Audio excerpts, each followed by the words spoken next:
Pjesa e 27. Janë dhënë dy kulme të trekençit, A me koordinata -6, 2 dhe B me koordinata 2, -2, si dhe pika G, pika ku priten lartësitë e tij, me koordinata 1, 2. Të gjenden koordinatat e kulmit të tretë C. Atëherë në një sistem koordinativ kemi paraqitur pikat A dhe B që janë kulmet të trekençit dhe pika G e cila është pika ku priten lartësitë e trekençit.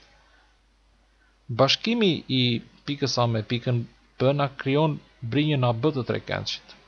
Ndërsa për sa i përket lartësive, është e qartë që dy prej lartësive të trekençit do të dalin nga kulmi A dhe nga kulmi B dhe do të kalojnë tek pika G, e cila është pika ku priten lartësitë e trekençit. Pra, këto dy gjysmëdrejza që kemi paraqitur këtu, AG-ja dhe BG-ja, do të na orientojnë për pozicionimin e dy prej lartësive të trekençit. Por më tepër se kaq, ato do të na orientojnë për dy brinjët e tjera të trekençit, për brinjën BC dhe për brinjën AC. Duke qenë se gjysmëdrejza AG përfaqëson një gjysmëdrejtës ku është pozicionuar një prej lartësitë të trekençit, ajo do jetë pingule me njërin prej brinjëve të trekençit dhe konkretisht do jetë pingule me brinjën BC. Pra ne mund të ndërtojmë një gjysmëdrejtës që është pingule me gjysmëdrejtësën AG dhe kjo gjysmëdrejtës do të na orientojë për brinjën BC të trekençit. Pra një prej pikave të kësaj gjysmëdrejtëse do jetë pika C, që është kulmi i tretë i trekençit. Nga ana tjetër, duke nisur nga kulmi A, ne mund të ndërtojmë një gjysmëdrejtës tjetër që është pingule me gjysmëdrejtësën BG, tek e cila ndodhet një prej lartësive të trekençit. Dhe në këtë mënyrë, tek gjysmëdrejtësa e paraqitur me vit të ndërprerë, do ndodhet një nga brinjët e trekençit, brinja AC, pra një prej pikave të saj është pika C. Pika C duhet jetë pikërisht aty ku priten këto dy gjysmëdrejtësat paraqitura me vija të ndërprera. Pra, në një farë mënyrë ne përcaktuam gjeometrikisht pozicionin e pikës C, si dhe trekençin ABC. Ajo çfarë dim deri tani janë koordinatat e pikës A, koordinatat e pikës B dhe ato të pikës G. Kërkohet nga problemi që të gjenden koordinatat e pikës C.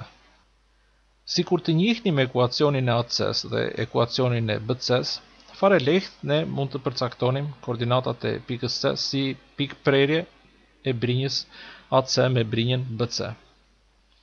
Pra, zgjidhjen e problemit do ta fokusojmë në këtë drejtim, në gjetjen e ekuacionit të AC-s dhe të ekuacionit të BC-s.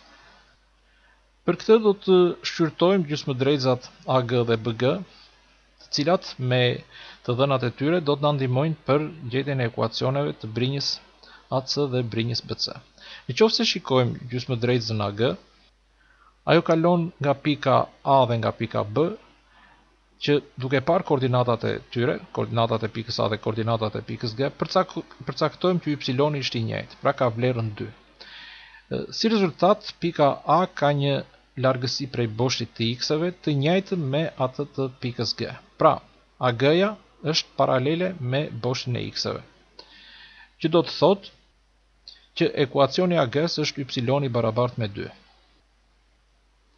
Nga ana tjetër mund të shikojmë gjysmëdrejtësën BG si një gjysmëdrejtës që kalon nga pikat B dhe G dhe është fare lehtë përcaktimi i ekuacionit të kësaj gjysmëdrejtëse, duke orientuar pikërisht nga koordinatat e pikës B dhe të pikës G. Pra mund të shkruajmë për ekuacionin e BG-s x minus x i B-s baras mbi x-in e G-s minus x-in e B-s baras me y minus y-in e B-s mbi y-in e G-s minus y-in e B-s. Duke zvendësuar koordinatat e pikës B dhe ato të pikës G, dhe duke kryer më tej veprimet, përcaktojmë ekuacionin 4x plus y minus 6 baras me 0, i cili është ekuacioni i gjysmëdrejtësës BG. Atëherë me këto çfarë gjetëm deri tani, mund të kalojmë në gjetjen e ekuacionit të brinjës BC të trekençit dhe të brinjës AC. Për sa i përket brinjës BC, kjo brinjë është pingule me gjysmëdrejtësën AG. Por thamë që gjysmëdrejtësa AG ishte paralele me boshin e x-eve. Pra brinja BC do të jetë pingule me boshin e x-eve. Në këtë moment orientohemi prej x-it të pikës B, që është 2, duke qenë brinja BC pingule me boshin e x-eve, Të gjitha x-et e pikave që ndodhen në këtë drejtës do të jenë të barabarta me 2. Pra, ekuacioni BC-s është x i barabartë me 2. Përsa i përket ekuacionit të AC-s, do të gjejmë këtë ekuacion duke u bazuar tek koordinatat e pikës A, që i kemi të dhëna tek ushtrimi ynë, si dhe do ndihmohemi nga ekuacioni i gjysmëdrejtësës BG, që e zbuluam pak më parë, pra 4x plus y minus 6 baras me 0.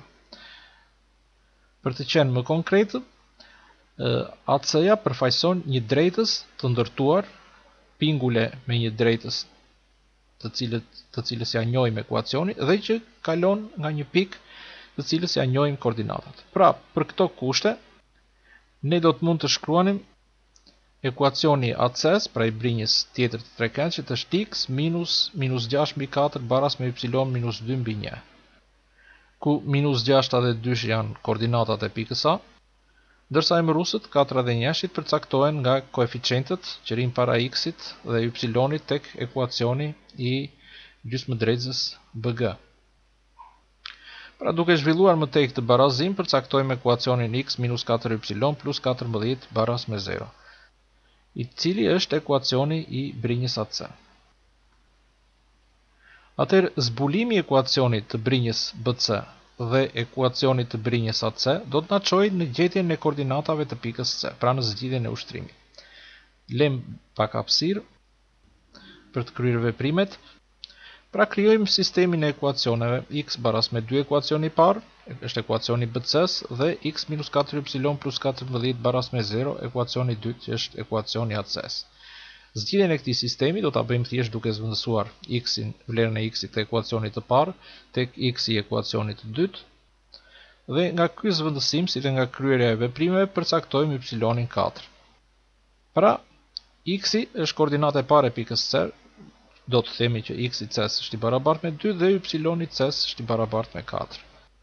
Kështu kemi gjetur koordinatat e pikës C, duke i dhënë në zgjidhje dhe kërkesës së ushtrimit tonë.